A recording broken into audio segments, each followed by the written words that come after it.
Hello, everyone, and welcome. Let's get started right away. And the first thing I want to do, if you wouldn't mind, is we'll do a quick sound check just to make sure that you are hearing me on your end. Did test it before the session, but it doesn't hurt to test it again. If you can just pop into the chat and just say yay or nay, whether or not you can hear me, I would really appreciate it. Usually that's when I start getting a plethora of yays. Awesome. Do want to say, if you can't hear me, well, you can't hear me, so you're not listening to what I'm saying. Just make sure I'll pop it into the chat as well. And I'll say, if you can't hear me, then please check your sound system.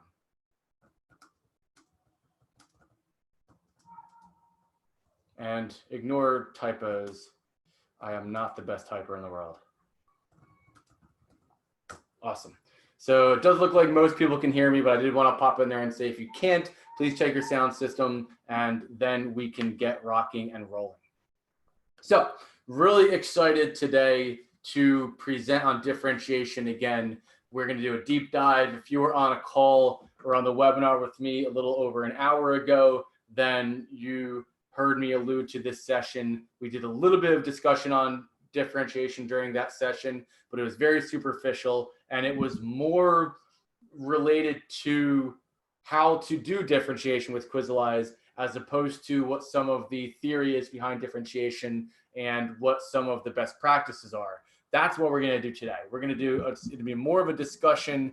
It's obviously we're going to do a lot of Quizalize stuff as well, but I'm hoping to do about a 50-50 split of here's how to do differentiation with Quizalize, and me and Melissa are also going to discuss some best practices as well. And I'll get to introducing her in just 1 minute. So first, what I'll do is here's our agenda. Again, it's not a Quizalize product tour. That's not our intention here. Our intention is to show how Quizalize can help you with differentiation, specifically in a distance learning environment. So also understand that the session is being recorded, which means that you don't have to worry too much about taking notes. Just observe, participate, ask questions, and we will share the recording with you later on. So then me and Melissa will introduce ourselves.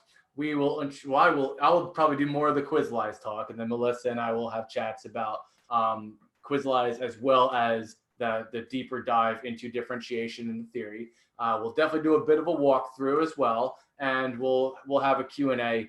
But do understand that if you want to engage with each other, and Melissa said that she's going to be a little bit paying attention to the chat, so she'll probably talk in the chat with you guys while I maybe am doing some presentation aspect of Quizalize, just to kind of keep you guys engaged throughout, because it is an hour-long session. You know, obviously I know that lecturing for an hour is not best practice, but in this situation, we do have an hour's worth of stuff that I'd like to get through. And if you can be engaged in the chat as well, that's probably ideal. If you have a question that you want me or Melissa to address, Melissa can address stuff in the chat, but if you want something that you want me to address something specifically, please put it in the Q&A. Okay, that's the best place to put a question for me to address. You have the opportunity to upvote things within the Q&A in Zoom, which is a really awesome feature. And I'm still on the fence about it. We'll actually kind of see what happens when I get to that point. But I might actually use the Q&A for another feedback portion of the engagement portion of the session as well. So I'll kind of like cross that road when we get there. And of course, Q&A, again, basically just ask questions throughout the session, and we'll probably address all the questions that we get. So I'll start with a quick introduction to myself. I'm Chris. I do work for Quizalize, but I was a teacher back in New Jersey for about 7.5 years. Surprisingly, nobody ever asked me about that half year, but 7.5 years. And I do have a master's degree in education from Rutgers. So I do have a background in teaching. And so everything that I say is wrapped up in the context of my own teaching experience. Obviously, in addition to heavy knowledge of how Quizalize works, because we're a fairly small company, so I do have a lot of input in how the product is built. So don't be afraid to ask a question that says, "Why don't you guys do this?" and I might respond and say, yeah, we want to do that, and I'll have the ear of the people that can make it happen. So don't be afraid to make those kinds of requests. I've actually moved to London after I wasn't done teaching, but my fiance had an opportunity to move to London through her job, and I thought it was a perfect opportunity to do something I've been wanting to do for a long time, which was move into ed tech. I kind of wanted to be part of education and influence education from a slightly different perspective, and now I get to do that, helping you guys sort of implement Quizalize in the classroom, and we get to talk about differentiation. I get to do sessions like this to, I think at this point it's been thousands of teachers that I've done webinars with, which is something that I never got a chance to do when I was still in the classroom. So this is exactly what I wanted to do, and I'm really excited about that. But I'm even more excited to introduce Melissa, and I'm going to pop to the next slide, and I'm going to let her introduce herself and tell you a little bit more about her background. Well, hello, everyone. I'm Melissa Saphos, and you'll have to pardon my accent. I am a native Texan, so I try to tone it down, but sometimes there's just no taming the Texan in me. So my background is also in education. I've taught 13 plus years in Texas in the elementary setting and also in middle school. Other roles on my path to the service center have included instructional coaching, curriculum writing, training, and researching as well. So I have a master's from University of Texas, and it's kind of a lot of different entities all wrapped up in that. So a fun fact that I'm really excited about is that recently, this last fall, I got to travel to Bali, Indonesia, and to Thailand, and I really got to have an amazing time in Singapore, especially touring the schools, Thailand and Bali. And I think that my experience there kind of comes in very well for today's discussion, because it was very interesting to see how their schools operate and how the differentiation that takes place there versus what we are responsible a lot of times for in our classrooms, and how it can look different globally. But nevertheless, differentiation is important in all classrooms. So Melissa, you mentioned that you work in a service center. Just to kind of provide a little bit more information about what that means and like sort of what you do within your current role. Could you kind of expand on that a little bit? Certainly, yes. So in Texas, we have, it's a massive state, of course, and so we have 20 different service centers. We have a Texas Education Agency, and then there are 20 different service centers that are broken down regionally. So I am at one of those service centers, and so I'm responsible for about 60 different school districts, multiple counties, and so almost 2,000 campuses. And so in that vein, it's my job to kind of think about your job as an educator in your role and how all encompassing it is. And that's one thing, no matter where educators are, if they're in ed tech, if they're at a service center and they're in a classroom, it's a huge role. And so that's no different at the service center. I might be instructional coaching, walking aside a teacher, I might be problem solving, troubleshooting, or I might be all of a sudden trying to figure out how to make everything go online because we don't have school. So that's what I do. Yeah. So I just kind of provide a little bit of scale. In ESC in Texas, for those of you that are from the Northeast, you might be familiar with like BOCES in New York. It's very similar to that. Not every state has different service centers like Texas does, but Texas is massive and the school districts are massive. So it's just another level and layer of sort of oversight and support that is provided. And again, if you're not from the United States, it's very akin to being part of a Ministry of Education, to be honest. So it's just I kind of just want to be clear that like Melissa, she has a lot of responsibilities. And so the fact that she's here today, completely voluntary, is absolutely amazing. So I thank her for one, and I really hope everyone takes something away from this, because it's sort of a rare opportunity here. Thank you. So we thought it was important to spend at least a small smidgen of time to discuss like why this is important. Everyone here is a professional. You've all been in the classroom, and you all know why differentiation is important. But I think what we want to do today is sort of reinforce that just for a minute, but also highlight why differentiation is important in a distance learning environment.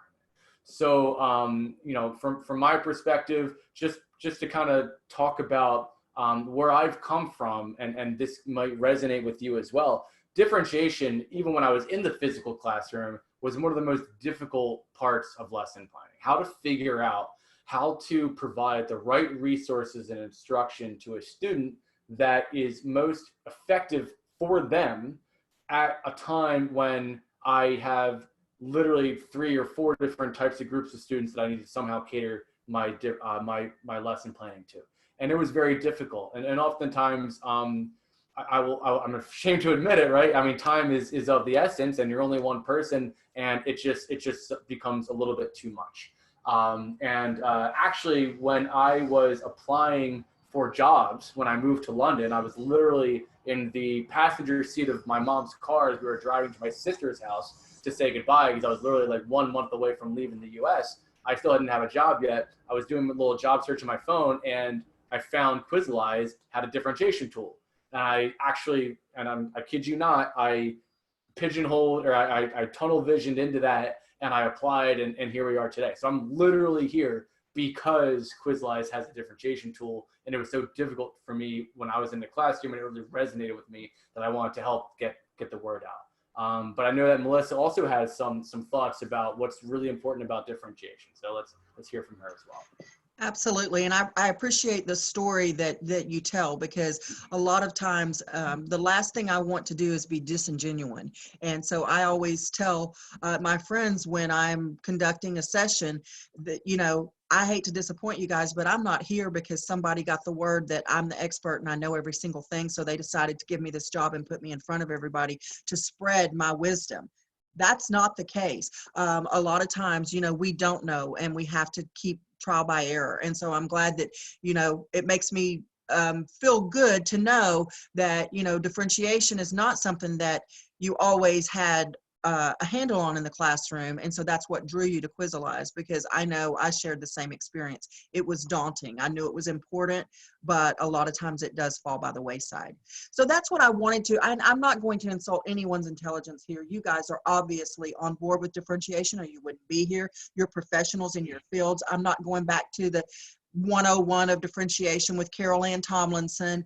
I definitely am not worried about your buy-in. But what I do want to do is give you some tools, because a lot of times it's not only us, but our colleagues, and we're trying to mentor other people. We're trying to spread the news. And so hopefully I can give you some thoughts and ideas that will help you to understand ways to kind of break that fear of differentiation. I think the biggest thing that is a roadblock to differentiation is educators are worn out by plans, programs, and ideas, the latest and greatest thing being forced upon them, only for them to dive in with all their brain cells, and the next year, that's not the it thing anymore, it's something new. Let me tell you, differentiation is not a program. It's not something that's going to go away. It's something that's here to stay. It's something we naturally do as human beings. I was the oldest of 9 grandkids, and let me tell you, we differentiated. As kids, we differentiated at my grandmother's house. If we played baseball in the pasture, we didn't make the 4-year-old, we didn't let the high school baseball player pitch to the 4-year-old and make him run the bases. The 4-year-old got a tee. The other kids, we got up there and lobbed the ball. Then the big guys, of course, we had them, they were, we'd back up to the fences for them, which was also a form of differentiation. So differentiation is something we do naturally. You don't see a 2-year-old drinking out of a Yeti or a martini glass. You don't see adults going down the road with sippy cups. We differentiate. That's very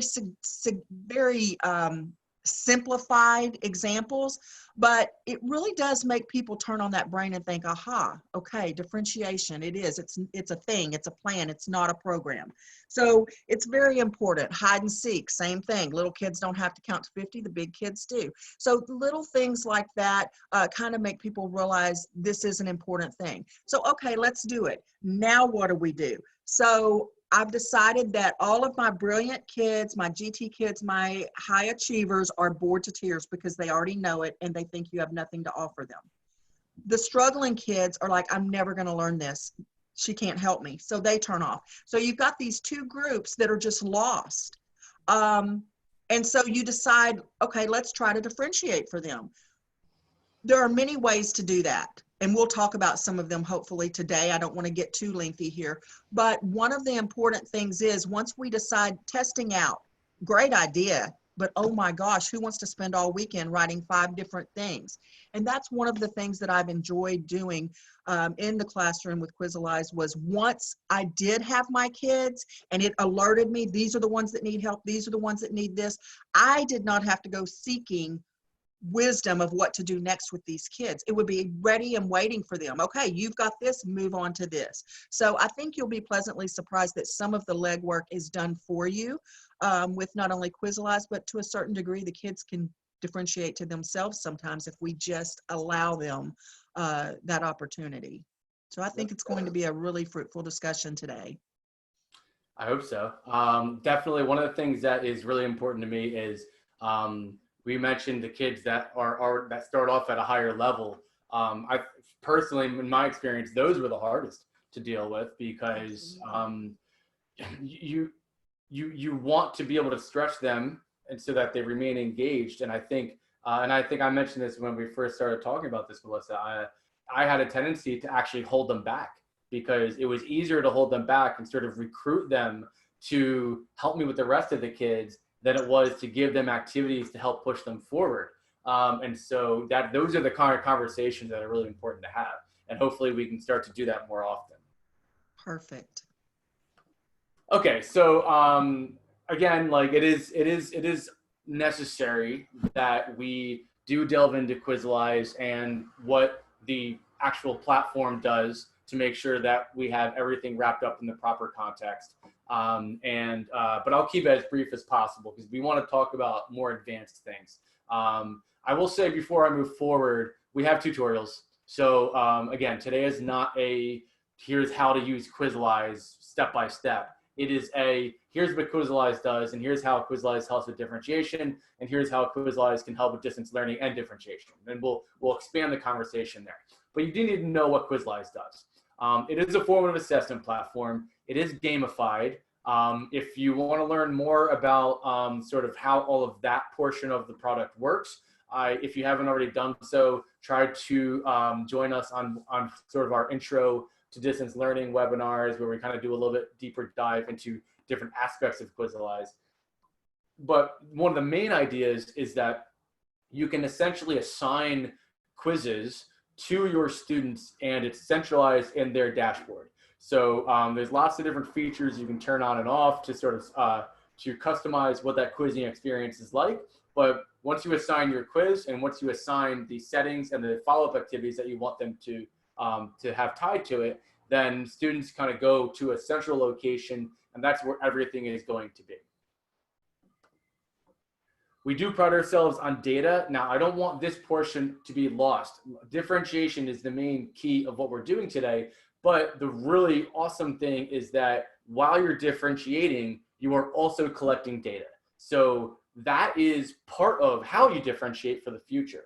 So we offer a tool that's going to help you differentiate in the now, but information also helps you differentiate for the long term. So you can get quiz results and you might get information about which students are struggling on the topic we're teaching right now, but you're also going to get information through things like grade books and a mastery dashboard, how students are doing in sort of more long-term goals. So topics and skills that are tied to your curriculum, for example, in Texas, the Texas TEKS, you would differentiate in long-term groups as well and say, okay, if I have a student Rose who is struggling in geometry and I also have Tom is struggling in geometry, then I'm going to start setting up plans for them to get together and work on something that helps shore up their geometry skills. Whereas there could be someone like Edward who has shown proficiency on geometry and doesn't need to sit down and, I mean, obviously we don't forget that geometry exists for him, but we do understand that there's other topics and skills that Edward might need to work on that would help get him up to where he needs to be. So it's, differentiation isn't just about who's in the bottom rung, who's on the top rung, and how do we sort of cater to those two different populations. It's also about how do we differentiate based on what topics and skills they struggle with. We differentiate based on personality. We differentiate based on what their likes and dislikes are. So it's about grouping strategies. It's about, do we group students together based on common, things that they have in common, or do we group kids together based on diversity? So all of those can enter the equation, but you don't know whether you can do any of those things if you don't have the information. So that's one of the things that we pride ourselves on as well, is being able to collect information and then to make decisions based on what information you've collected. And then I'm not going to spend any time on this slide because we're obviously going to go very deep into it. But then there's the actual differentiation piece built into Quizalize, which essentially the way it works, just to kind of give you a preview as we move forward, is that when you assign an assessment, you can automatically choose or find resources that are appropriate for a student based on how they've performed on that quiz. It's very simple, but also very powerful. So I'm really excited to get into that. Now, why is Quizalize differentiation perfect for distance learning? One of the things that is a reality in distance learning is that everything is pretty much asynchronous, or it's a situation where you go from having students converge into your classroom, you have control, you can set the pace, and you are able to lead how everything goes as a teacher-centered situation. Now, listen, there's a lot of pedagogy these days that's trying to allow teachers to incorporate more student-led activities and student-led lesson planning, that even if it's in the classroom, it's about ceding control of the students and letting them take a bit more ownership of their own learning. But now it's thrust upon you, it's forced on you, because in very few scenarios or at least from what I've heard, and again, Melissa's, I think she can chime in a little bit about how her districts are dealing with it, but there's very few opportunities to have students coming into a even virtual classroom all at the same time, where you get to control or lead and allow them and basically just kind of walk them through what you want to walk them through step by step. So everything's very asynchronous now. It's more or less, here's what you have to do, students. And now when it's convenient for you, when you have access to a device, when you finally roll out of bed in the morning or the afternoon, here's everything that you need to do. And here is the time that it needs to be done by. So being able to add follow-up activities with a quiz and be able to differentiate automatically kind of takes a lot of that stress out of what you have to do to make sure each individual student is catered to. Any thoughts, Melissa? Absolutely. I know some of them have done, if they do not have a specific program that the students can kind of go and work at their own level on their own pace, they have, we've started to suggest like small groups like you would do in the classroom, and to help take care of some of that where you're just like, here it is, guys, and it's a one size fit all, and they're just going to have to kind of go through it themselves. So they've kind of used some small group instructions, and then some things like this where the students can kind of go off on their own for practicing and for going in that way. So you're absolutely right. At this point, this is perfect for distance learning.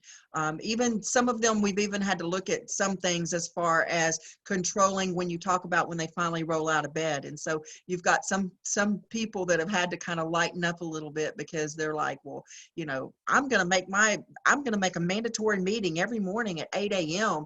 And people are like, well, why would you do that? Well, because they need to have some structure, and it's like, this is not the time for that. So we've had to differentiate for that as well. I have one right now that he's like, I get most of my kids at 8, 9 o'clock at night, because they work agriculturally right now to support their, they have to be out supporting their family because no one's working. So that's a really, really good point. And I think everyone in different parts of the world are experiencing that problem differently yet similarly. You know, students, whatever challenges they have at home, for many of them, coming to school is an escape from those challenges, Right. or it's a way for them to live their life outside of the you know, not necessarily that they're bad challenges, but whatever is going on at home that is something that they're not used to dealing with on a day-to-day basis in April or May or in March when everything started. So it's like home life is a really important part of understanding and being able to provide an opportunity for the students to continue to get an education while they're isolated at home with their families. That's a really, really good point. I'm glad you brought that up. Yes, because we have some that right now, they are the quote unquote in our terms here. I don't know how it is in the rest of the world, but essential workers. So they're the ones working in the fast food restaurants that the drive-thrus are still, or delivery. So that a lot of times it sounds funny, but those teenagers are the essential workers for that family. So they're either working or mom and dad are on Zooms all day for work. And so they are the homeschool teachers for the younger siblings right now. So their time is, they finally get their time in the evenings. So yes, it's a lot of different things going on.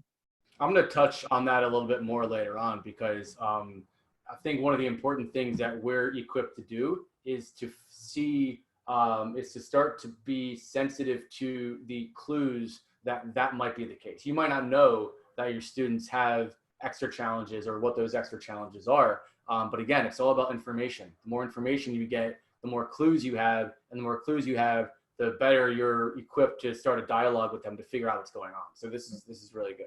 And I do want to say one more thing before we move forward. I've gotten a peek at a lot of different schools and districts all over the world in terms of what their plans are for distance learning. There's some districts and countries, like I know Singapore, actually, you brought up Singapore earlier, has some really, really awesome advanced plans for the distance learning. It's almost like they anticipated it. They were very well set up for all of a sudden schools getting shut down and kids having to be taught from home. Then other places not so much. And you're sort of seeing like a huge gradient of what these plans are. I do know that probably the most common plan is this is basically just packets, where districts are kind of just creating packets and they're giving them to the teachers and say, okay, just give students this packet and they have to have it done by this date. And a lot of those packets are very reading heavy. So, you know, those are district mandated things or state mandated or country mandated things. And I think a lot of us are kind of wishing that there was something that was a little bit more sophisticated and advanced that we could kind of actually improve or and cater to like individual students and groups of students a little bit more. So that's kind of part of what we're going to talk about today as well. Okay, so back to a little bit more Quizalize specific product related stuff, just to get some technical things out of the way. Another reason that differentiation, especially through Quizalize, is really important for distance learning is about centralization. It's about making things as easily accessible to students as possible. So if you can just have the students converge to a single location, and then use that as sort of like your epicenter of all the activities and things that they have to do, which could span the entire World Wide Web or the entire YouTube library. It is important though to make sure that you're converging all in the same location. So Quizalize does have Google Classroom integration. So if you assign a quiz through Google Classroom, if you assign a quiz in Quizalize and it's synced with Google Classroom, then that quiz will automatically be pushed to the student's Google Classroom. So this is what I mean by central location. Kids are always coming to Google Classroom and they click on a link and they're brought to wherever you want them to go. So that's possible, and you should take advantage of that as much as possible. Even if you don't have Google Classroom, which we do have that integration, it doesn't matter what LMS you have, there's just a single extra step. So when you set up your differentiation lesson plan, right, we'll go over that a little bit very, very soon, I promise, then you can simply direct them there by dropping the link to Quizalize, to the quiz, and setting up the instructions in a post or an assignment within your LMS. So when I was teaching, I used Schoology. So I actually still have access to my old Schoology account, and I just kind of dug it up out of the out of the archives, and you can see my AP Environmental Science from 2015. And this is what I would have done. I would have created an assignment. I would have named it whatever the name of the quiz is. I would have dropped a link to the quiz in the assignment, and I would have included instructions as well. So if you have Google Classroom, it's very easy because you can immediately assign through Google Classroom. But if you don't, there's just one extra step. Just drop it in an assignment, drop it in a post, include instructions. Your students are going to have access to it through that central hub location of Schoology, and then it'll direct them to where you want them to go. And then once they're in Quizalize, then they're going to get all the activities that you've set and the quizzes and the follow-up activities, and it's going to walk them through it. And it's kind of like a quote unquote set it and forget it. So I think that's really neat, and I just want to highlight the idea that you need to keep things centralized and as simple as possible for the students and for the parents, because oftentimes the parents are helping their students get through what they have to do, and the more complicated the more complicated things you're trying to get them to do, the less likely they're actually going to do it. So let's say we're going to start to actually assign a quiz, and we're going to differentiate that quiz. So let's say we find a quiz and we like that quiz, we found it in Quizalize, and we're going to assign it, and we're going to we're excited about the data we're going to get from it. Or you can create your own quiz. So you can find a quiz, you can create a quiz. Again, all this is in tutorials. We'll send all of that to you guys later on. So we're ready to assign our quiz, and it's going to bring us to this next screen. So, we're going to continue to be a little bit technical because I want to make sure you understand best practices with actual Quizalize, and so you can get the best use out of it. But after you assign a quiz, what you're going to be presented with are activity settings. So your quiz is the content. Your activity settings are the parameters under which the students are expected to complete that content. So it's like the quiz is something you have saved in your laptop as a Word document. When you print it out and hand it to your students, you give them a time limit. You tell them whether they can use their notes or not, whether they can work together. Those are all parameters. Those are settings. Those are activity settings. That's what these refer to. Now, there's 3 activity settings that I actually want to point to when we are going to set up a differentiated activity. One of the things that we really like, that we've designed within Quizalize that we really like is feedback. It's all about feedback. When a student is taking a quiz, we obviously want them to have access to what the correct answers are, their results, they're able to review, and they're able to do the quiz multiple times. However, if we're going to set a differentiated activity and we want to see how much they improve organically without just memorizing what the correct answers were from the first attempt, then we want to turn off any settings that give them that feedback. So we don't want them to see their results because it's just going to tell them the correct answers. We don't want to give them the feedback and answer explanation because, again, it's going to give them the correct answers. And of course, if we show the correct answer, then they'll know the correct answer. And so, yeah, these settings are great and they're default turned on for all quizzes because it's important for a one-off quiz. But if we're going to give them follow-up activities and ask them to take the quiz again, then we want to turn them off. So I just want to highlight that now. This is also part of the tutorial that I have for differentiation, but it's important for me to talk about that now because we want to understand that when you give a quiz and then you have them take the quiz again, whatever improvement they have on that quiz, we want to make sure it's actually tied to the follow-up activity and not just to them memorizing the answers from the first attempt. All right, so let's start to actually look at what it takes to assign those different follow-up activities. Right now, they're static. We're working on trying to give a little bit more flexibility on what those percentages are, but right now they're fixed at 50 and 80%. So the way it works is you assign a quiz and you're given an opportunity to assign some sort of digital resource that the students will have to complete after they take the quiz. And depending on what percentage they get on the quiz is going to inform what activity you give, okay? So I've just got a couple of examples here based on my experience from science. I might give a crash course video as a follow-up activity to students that get less than 50%. My district or my state or my MOE might have purchased Nearpod, and I might have access to Nearpod activities that I can assign, so I can throw that in there as well. So it was important for me to put that in there because if if your school has purchased something, it probably works with Quizalize. And then, of course, if you have your more advanced stretch activities that you're aware of, you throw them in there for students that get above 80%. So we'll explore that in more detail in just a second. First thing I'll do with those, I see that there's a question.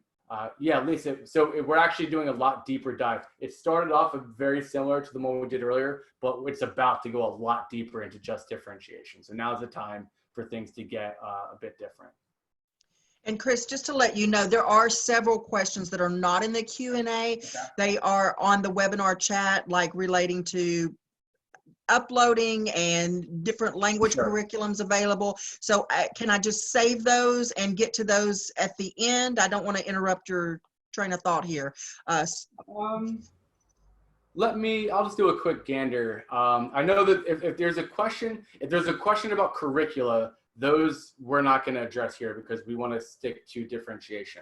Okay. If there's questions about the actual follow-up activities and how they get imported and how you access them and how the students access them, we're going to get to that in just a second. So I think those okay, great. I just wanted you to be aware because there's quite a little stream going on over there and I didn't see anything in the Q&A. Thank you.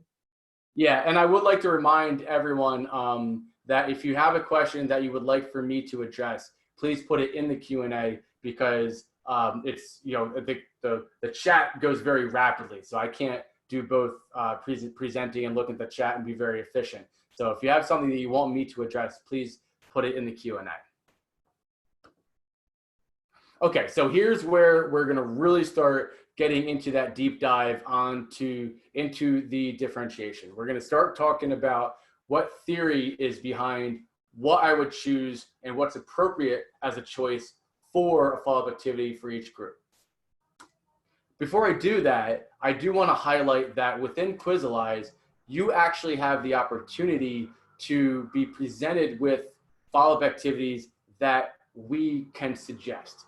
And that suggestion is based on teachers that have given this quiz in the past and given a follow-up activity. So I'm going to really quickly go backwards just for a second. If you look at this screen right here, I'm looking at a quiz that is in our system and it's been assigned, if you look in the bottom left there, 474 times. So this single quiz has been assigned 474 times, which is quite a bit. And that's good because obviously that tells you the efficacy of the quiz if so many teachers have vetted it and like the fact that it's useful in their classroom. But there's another reason that's really awesome. Because it's been assigned so many times, then it probably has been also assigned with differentiation. And those activities are going to be suggested to you. So every single time a teacher does a quiz and they assign follow-up activities, then we're tracking that for you. And if it happens multiple times and there has been proven improvement as a result of those follow-up activities, then you're going to find them recommended when you get to the differentiation screen. So this one's been assigned quite a bit. Not every quiz is going to fall under that category, but if you do happen to find a quiz that has been assigned a lot, then definitely check here and see whether or not there are some follow-up resources that are suggested for you. So when you click on that link, it's going to bring you to those recommended follow-up resources. And it could be web links, it could be YouTube videos. It's a whole slew of things that teachers could have used in the past that have shown and proved that students will get better scores as a result of doing that activity. What's really great about that is it's completely wide open. So there could be a teacher in New Jersey who somehow stumbled upon some awesome chemistry resource that nobody knows about.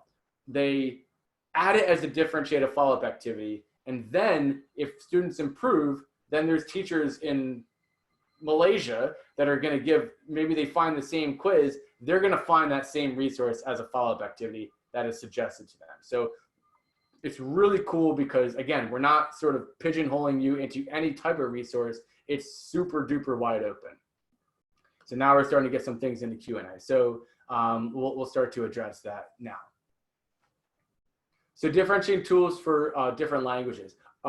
If you're referring to differentiation tools as that are appropriate for world language teachers, that is something that we're going to kind of give an opportunity for you to collaborate on later on. So I'm not a world language teacher, and we're trying to collect as much information as we can on what follow-up activities and what tools are available that help with world language teaching. But I can't, I can't go into every single subject during the session and be able to sort of suggest resources. But what I am going to do is we're actually starting to curate feedback from teachers that we're going to share with everyone sometime down the line. And we'll say, like, okay, we polled a bunch of world language teachers, and this is here's a list of their favorite resources. So I'm not going to be able to kind of give you that right now, but that's actually information that we're beginning to collect, and we'll be able to share with you hopefully shortly.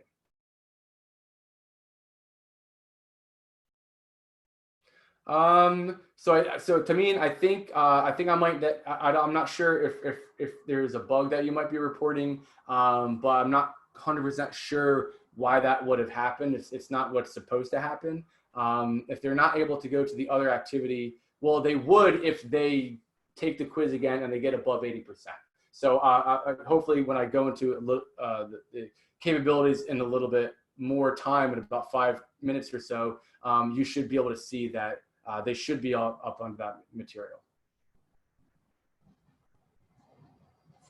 Can you select multiple courses? Okay, so Judith is asking if you're able to select multiple courses so that there's a greater span of cross-referenced resources. I think what you're referring to is if you can tag a resource as, say, both a math resource and a science resource. Right now, that's not possible. However, again, the material, the follow-up resource is tied to the quiz itself. So if the quiz is a science quiz and the resource is a math resource, and that math resource is effective, then it'll show up as a suggested resource. The last question is, before I move forward, is are these tools available in the free version, or do you have to have the premium? Yes, differentiation is part of the free version. We do have premium versions of Quizalize. Our premium version is more about data than it is about the actual tools that are in Quizalize. So for example, if you're interested in long-term data collection, which is important for making long-term decisions about your teaching, then that's where we start to put our paywalls. So I think that pretty much answers that question. There's a question about importing from Quizlet. We have a tutorial for that. I'll share that later. And okay, so Judith is asking, you're asking if we can tag it to different states. Unfortunately, no. It's either tagged to, you either have a quiz tagged to Texas or you have a quiz tagged to Common Core. There's not a way to tag between the two. That's actually the first I've seen that question, and I'm eager to get more feedback from teachers that might want that. But as far as I know, if teachers in Texas want all their quizzes tagged to TEKS, and teachers that are in Common Core states want all their quizzes tagged to Common Core. So we haven't had much thought about having very many cross-curricular opportunities there. But if that demand starts to increase, we might explore that. Okay, so back to sort of like the mechanics of assigning our activities within Quizalize. So I think we've covered sufficiently the idea that you can have suggested activities that can be presented to you when you find a quiz that has already been given with differentiation. However, it's probably the reality that you're either going to find a quiz that hasn't been used with differentiation, or you create your own quiz, which of course hasn't yet been given with differentiation. And you will have an opportunity to import your own resources. And there's 4 types of resources you can import that are going to be valid follow-up resources. You can either give a PDF, so it could be a worksheet, it could be, well, usually a PDF is a worksheet, or a reading assignment with a PDF. It could be a YouTube video. That's probably one of the most popular. The teachers love to give videos as follow-up resources. And it could be a web link, which again means that anything on the World Wide Web is a valid follow-up resource for your students when they take their quiz. Another possibility is you can actually give them a quiz as a follow-up activity to a quiz. Now, that might sound strange, but there is a valid reason to do that. And this is where we're going to start to talk about like the strategies for assigning resources for under 50, between 50 and 80, and above 80. If you have students scoring less than 50%, then you might want to think about what that means regarding their understanding of the material. So I would actually suggest that as we explore how students are going to improve from below 50%, I would like to suggest that it might be vocabulary related. So I kind of want to get us into thinking about what types of resources we want to assign our students as if they get less than 50% on a quiz.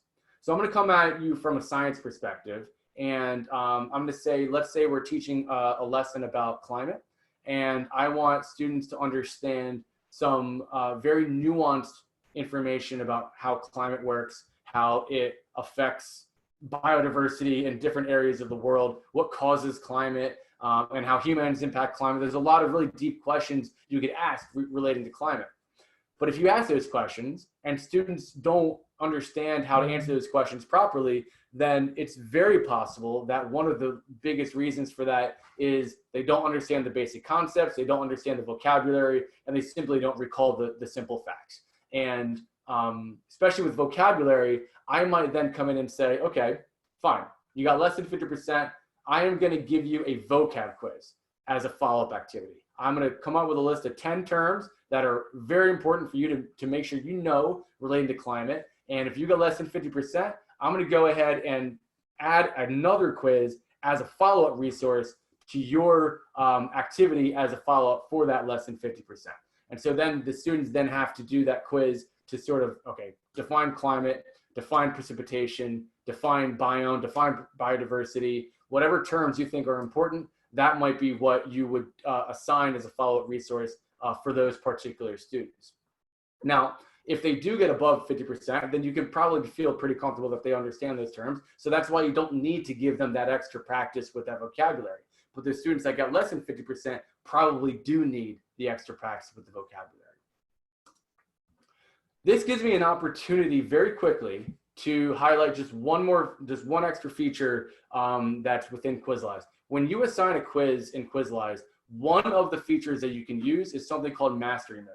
And when you assign a quiz and you want students to kind of go through that material over and over, almost like flashcards, then you can turn on mastery mode so that they have to keep answering questions until they get every single question right. It doesn't make them retake the entire quiz, but the way it works is if you want to give them a vocabulary quiz, you could say, here's your 10 terms. If you get 6 of them wrong, then you're going to have to take the quiz again and re-answer those 6 questions. So your first attempt is all 10 vocab terms. Your second attempt is to re-answer the 6 you got wrong the first time. And then if you get, say, 2 wrong that second time, then your third time you have to re-answer those 2, right? So you keep answering questions within the quiz until you get every single question right. And that's really great for rote learning. It's great for vocabulary. And it would be a great follow-up resource, a quiz with that feature turned on if you have students getting less than 50%. So before I move on to the next thing, I think there's a few more questions in the Q&A. Yeah. So Jude, I think I know what you're talking about. If by KS you mean Kansas, are you referring to the fact that I think that their curriculum is Common Core but not Common Core? I know that there's some states that are, as you say, loosey-goosey about what curriculum they actually use.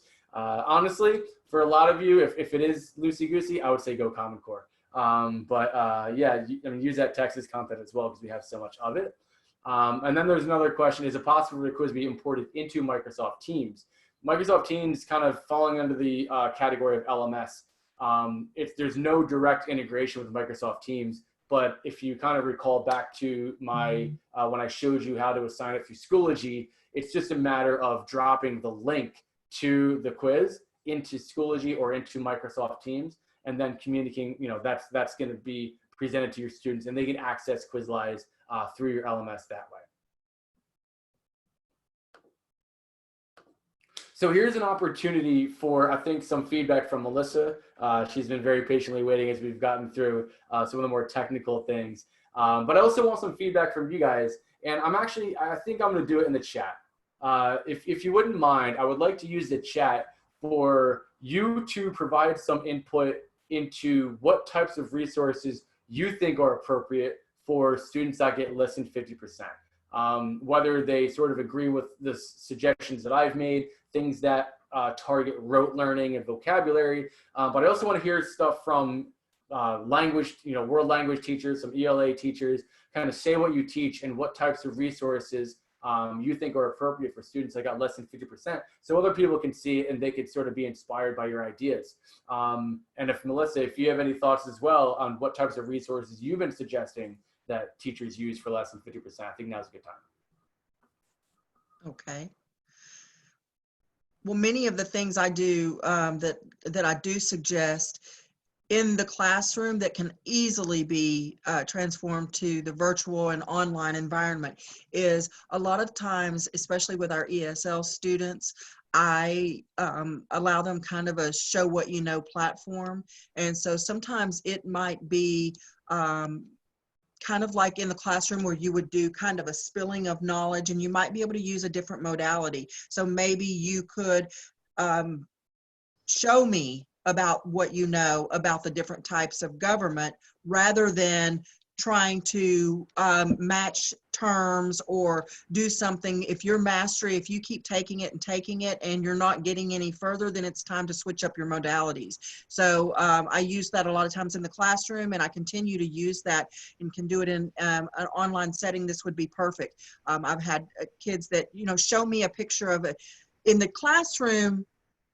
If you're drawing, I'd have like for a junta, and they would have these, military jeeps and people going around. For a monarchy, they would have the queen in her chair with her crown on. That shows me more that they know about types of government than the fact that they cannot put all of these terms together. So in the virtual environment, sometimes I would have them to just identify a picture, draw. They're not necessarily a drawing capability. Sometimes we could, depending on what we're using, or we might just do a little search and pop in some pictures. But we could also have pre-done pictures and have them just doing that slight modification in the vocabulary. We could still do flashcards, we could still do matching, but just supply it with pictures. And sometimes that's that extra push, that visual modality that they need in order to become successful. So I'm interested in seeing what we have in the chat here, but just a quick, easy beginning point that always gets a couple of more students. Not everybody, but it gets a couple to join in that passing rate. So some of the ideas in the chat are things like more some collaborative work, like partner work, and then there's a question about whether or not we can actually set students in and work together within Quizalize.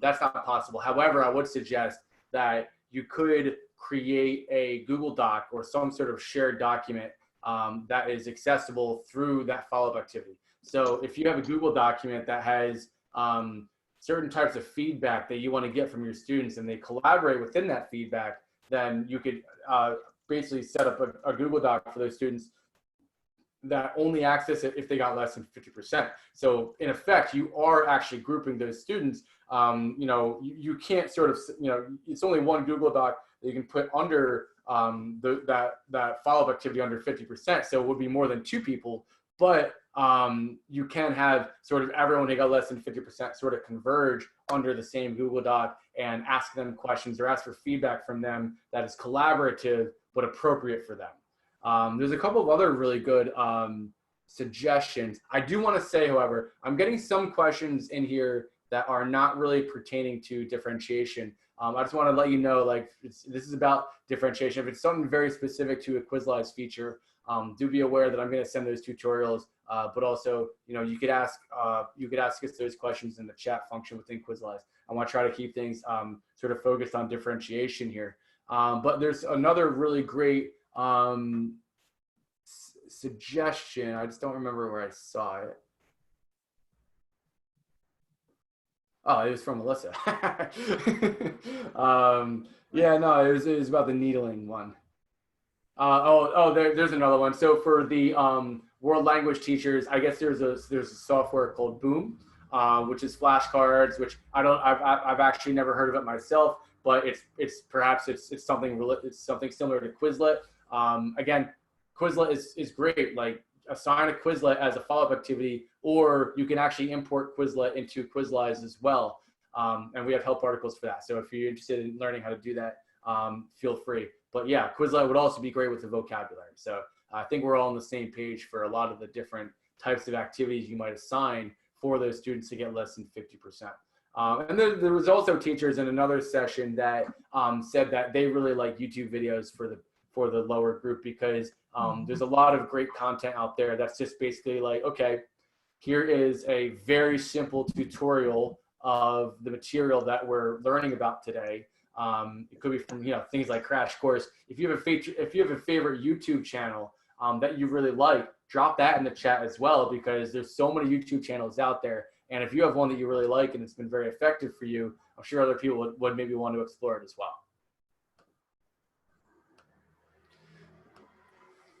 All right, so let's move on to the next group. So we've got a general idea. We've had a discussion about what's really appropriate for students that are that need that more foundational work, more foundational content and resources that are going to help continue to scaffold them up to a higher level.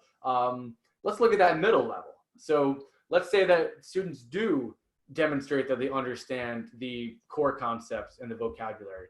At some point, you want to be able to have them demonstrate that they can generate examples, or they understand examples, or they can analyze, and they can, to some extent, apply that knowledge, and that they understand the knowledge within a greater context. So always kind of going back to what I'm comfortable with and what I know best.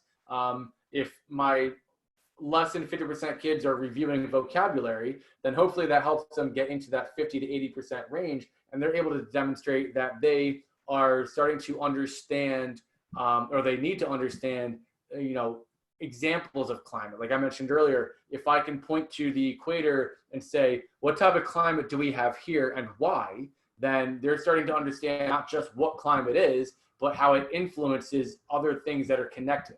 And so that's when we start to wonder, okay, how do we get them, past that foundational level of vocabulary and core concepts and just simple recall, and what type of resources are really appropriate for generating examples and helping them to apply it a little bit more. I think actually personally, this is also a great opportunity for videos, because often videos provide a lot of that visual and audio modality where they get explanations and they get to visually see and hear about how these concepts are applied, right? So again, literally a YouTube video that just explains different biomes around the world and how climate influences like the biodiversity in those different parts of the world is an application of the knowledge of what climate is. So, I would look for a lot of different video resources that just kind of do like a little bit of explanatory and exploratory opportunity for those students. I know that in another session, again, they brought up things like hyperdocs and those opportunities to try or have access to a lot of different videos instead of just planting one as a follow-up resource. You put in a document, like a Google Doc, that has many different videos and just says, okay, go access this Google Doc, and there's 5 videos in there that I think are really going to help you understand climate a bit better. Go in there, watch those videos, take the quiz again. We'll see what happens.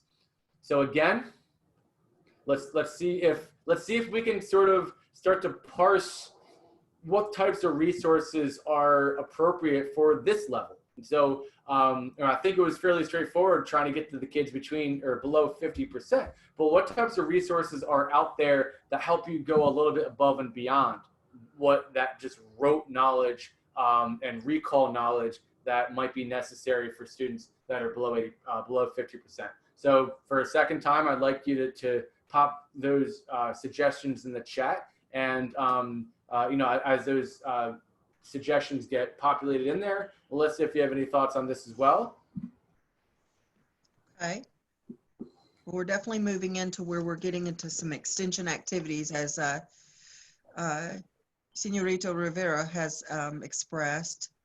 So definitely we're getting into taking those things now and manipulating with them. So we're moving beyond knowing the vocabulary and the fact recall and being able to manipulate them and use them in a situation. So this is where a lot of times we would get to where we could be a little bit more creative to you know, incorporate the terminology in a drawing or in a song or a slogan or a paragraph or something like that.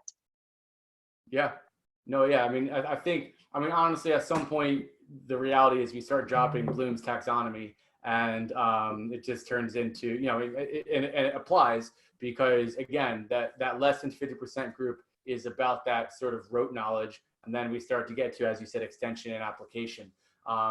And, it begins, and listen, there's a gradient between each of these different buckets. It's not a hard line.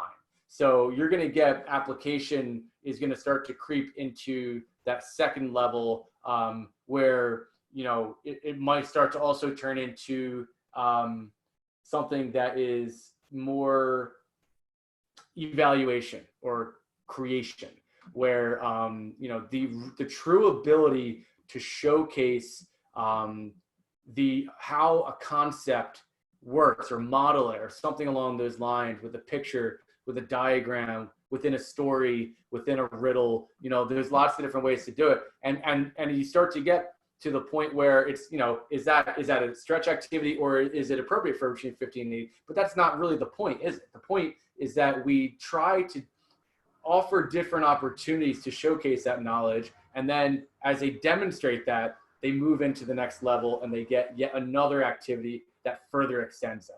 So, you know, what level of extension that is really something that we kind of have to test out a little bit. That's kind of why we're going to look at those improvements, and we're going to really dig deep into whether or not those are actually being effective.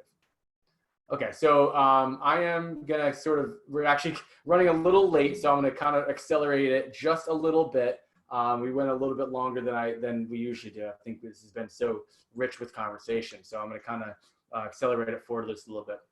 So now we're thinking very quickly about what does that stretch activity look like, and this is where we have to decide what we're going to do with our students that we know have already demonstrated a high level of efficacy with the concepts that we want them to know. They're very close or at mastery. And so this is an opportunity to engage those students.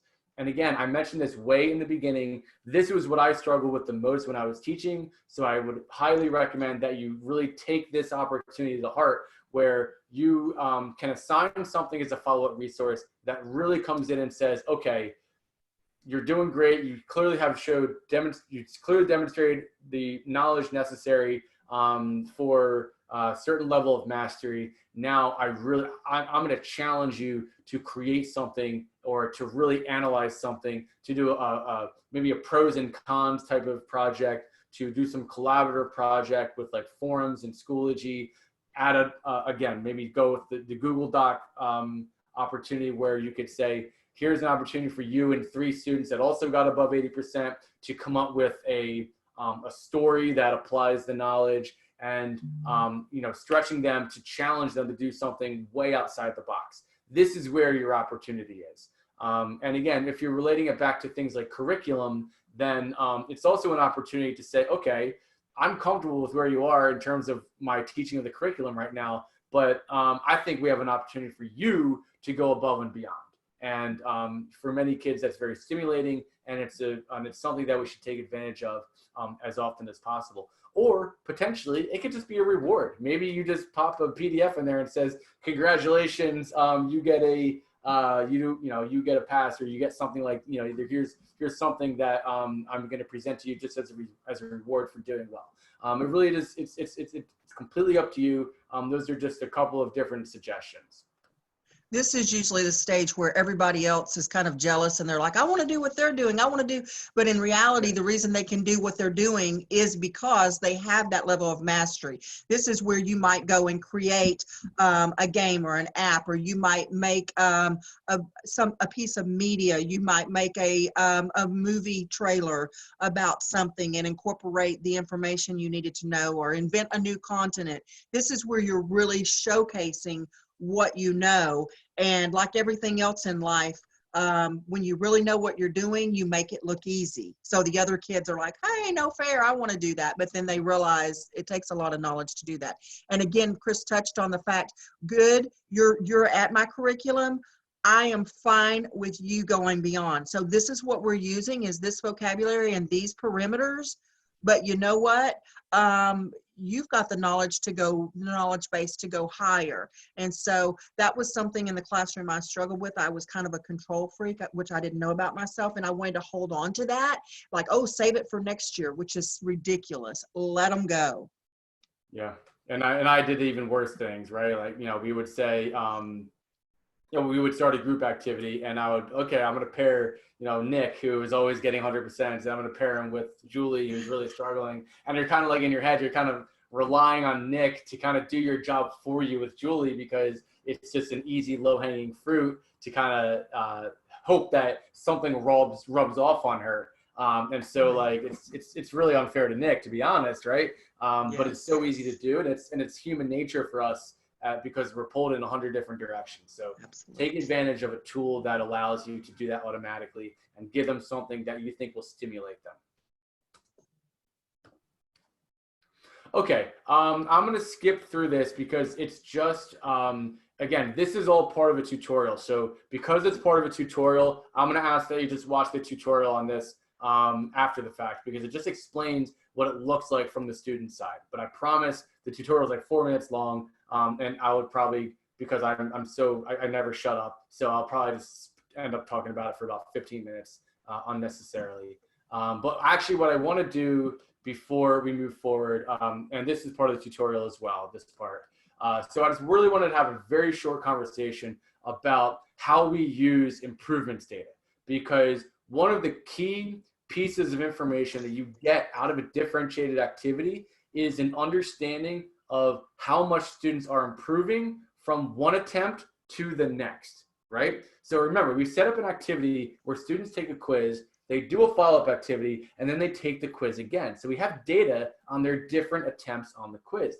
And also don't forget, in the beginning, we turned off settings that gave students feedback on their performance on the quiz. So when they take that quiz again, if they improve, the only possible way they could have improved is based on how much they got out of that follow-up activity. So we have a screen that literally shows you and quantifies how much the students have improved from one attempt to the next.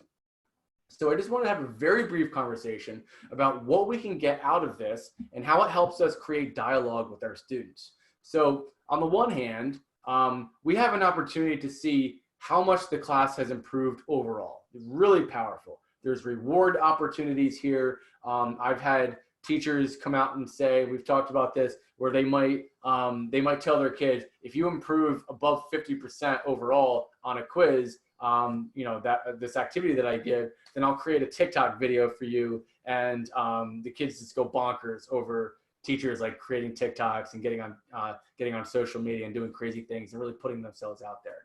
But it also gives you a lot of information about the efficacy of your resources, whether or not the choices you've made were good, or whether you need to find something that might work a little better the next time you try it out.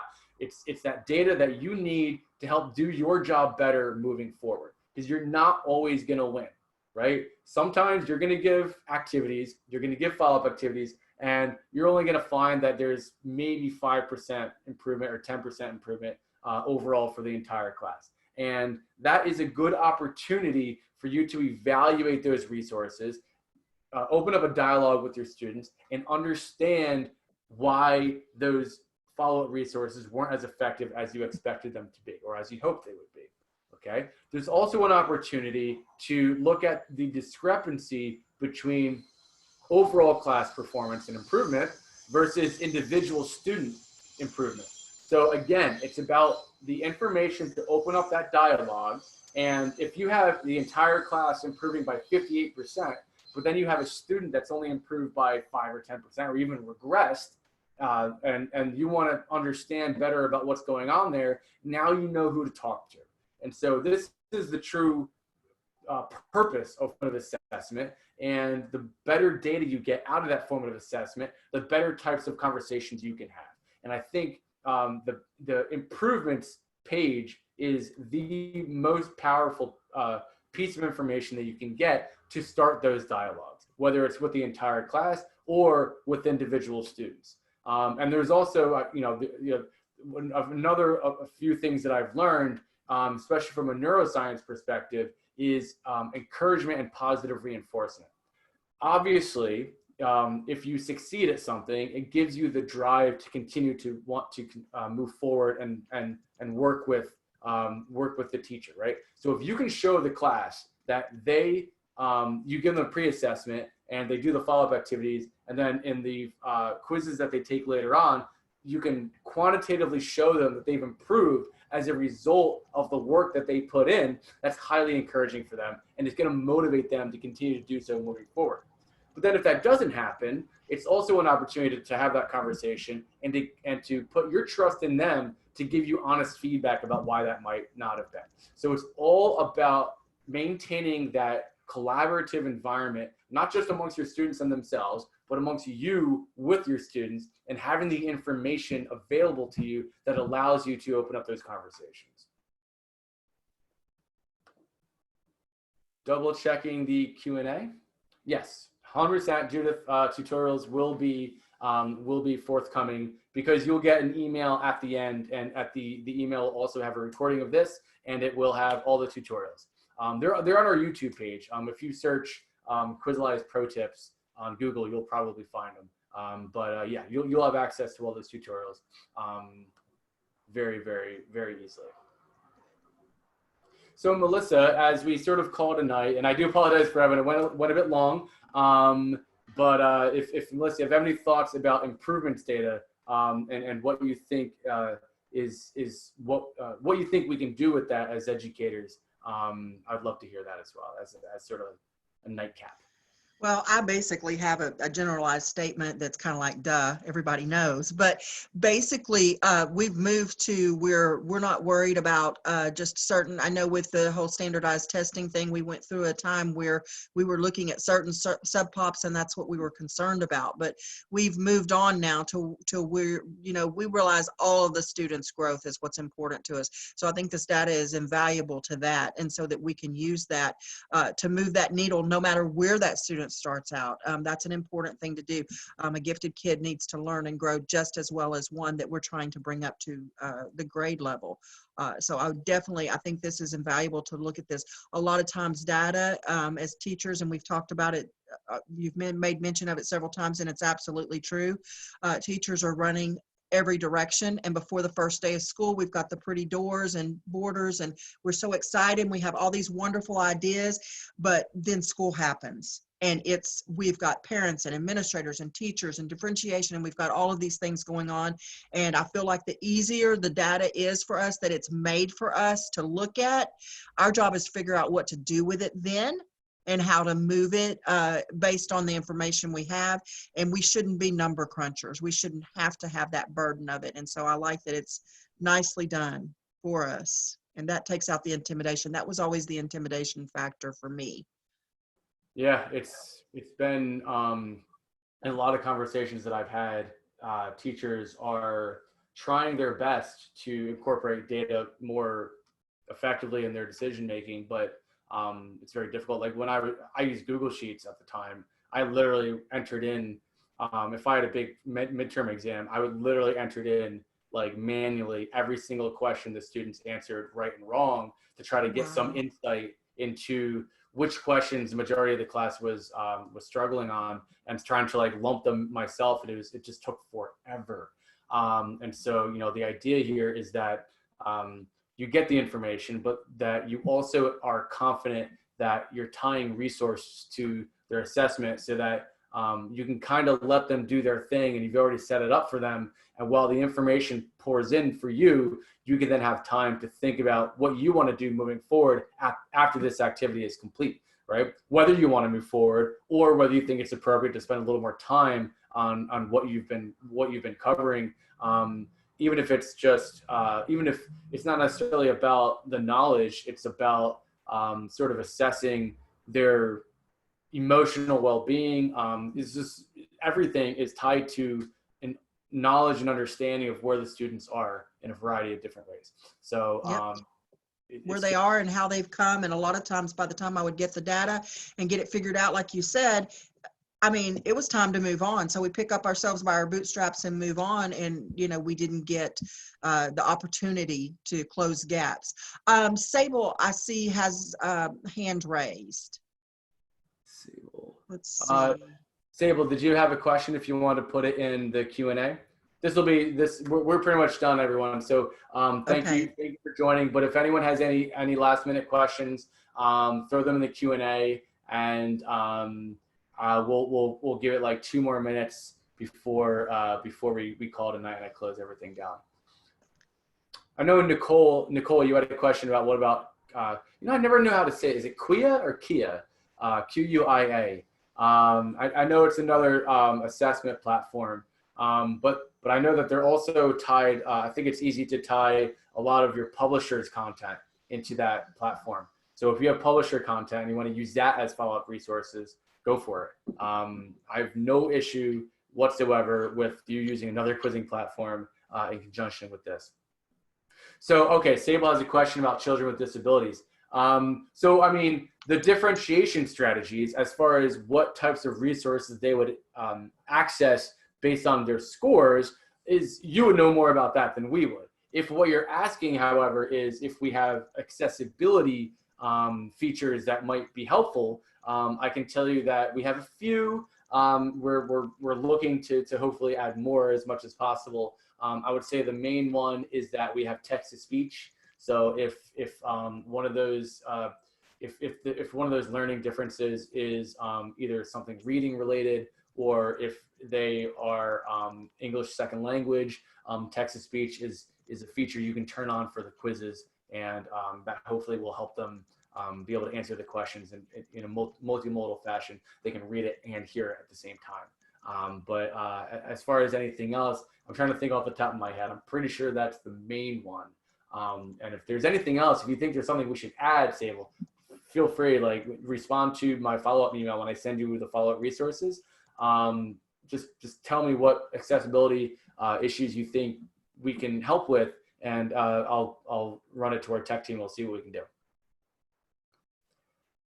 Okay, so I think that covers it.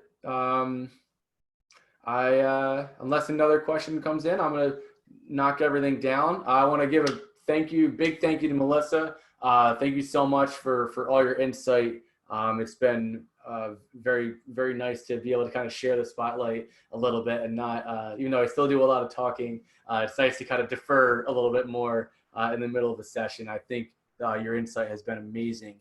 And I appreciate everyone for joining us as well. It's like 9:20 p.m. in London, so I'm going to go ahead and have a snack. And yeah, I'm going to go ahead. Actually, I have one more call, and then I'm going to have a snack and probably pop up my book and hit the hay. You know, if anyone has any questions that you still haven't had answered and you want to have answered, just remember that I'm going to send you a follow-up email. Probably you'll get it tomorrow morning, and you can just respond to that. And again, Melissa, thank you so much. Have a good day.